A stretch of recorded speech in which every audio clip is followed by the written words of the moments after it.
কিরে মোবাইল করে দেখ তোর মোবাইল নিয়ে যাবো।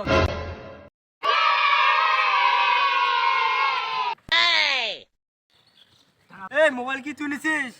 এইটাই তো আমার মোবাইল।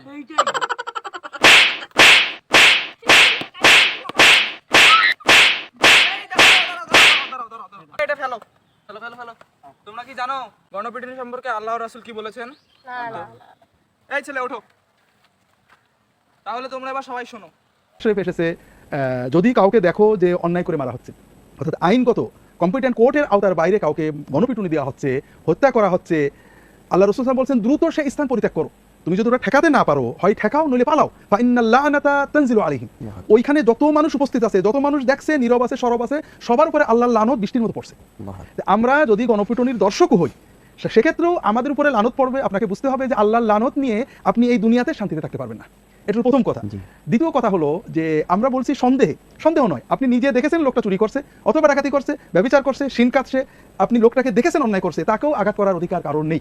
সহিহ বুখারীতে হযরত ওমর ইবনে খাত্তাব রাদিয়াল্লাহু তাআলা আনহু বলছেন, হযরত আলী আব্দুর রহমান ইবনে আউফ সবার সামনে, এটা সহিহ বুখারীর কিতাবুল আহকামের হাদিস, তিনি বলছেন যদি আমিরুল মুমিনিন রাষ্ট্রপ্রধান যদি দেখেন, রাষ্ট্রপ্রধান খেয়াল করেন, যিনি এই রাষ্ট্রের আইন শৃঙ্খলা সবকিছুর দায়িত্ব, সেনাবাহিনী প্রধান, আইনের প্রধান, সেই রাষ্ট্রপ্রধান যদি নিজে দেখে যে একজন লোক এমন অপরাধ করছে যেটা শাস্তিযোগ্য, যার শাস্তি হিসেবে মৃত্যুদণ্ড আছে, যার শাস্তি আশিঘা বেত আছে, তিনি নিজে শাস্তি দিতে পারবেন কিনা লক্ষ্য করুন। দেখছে রাষ্ট্রপ্রধান অপরাধটা নিঃসন্দেহে শাস্তিযোগ্য এবং অপরাধ তিনি নিজে চোখে দেখছেন। আব্দুর রহমান ইবনে আউফ বলছেন যে আপনি কোনো মতে আইন নিজের হাতে তুলে নিতে পারবেন না, ওই লোকটাকে সর্বোচ্চ আপনি কম্পিটেন্ট আদালতে সাপোর্ট করবেন, সে আত্মপক্ষ সমর্থন করবে, আপনি একজন সাক্ষী হবেন, এর চেয়ে বেশি কিছু হতে পারবেন না। আলী আরো বাড়িয়ে বলেন যে আপনি যদি এইভাবে কারোর বিরুদ্ধে কেস দেন, সেই কেসে পূর্ণ সাক্ষী আপনি ছাড়া না আনতে পারেন, আপনাকে মানহানির কেসে শাস্তি দেওয়া হবে।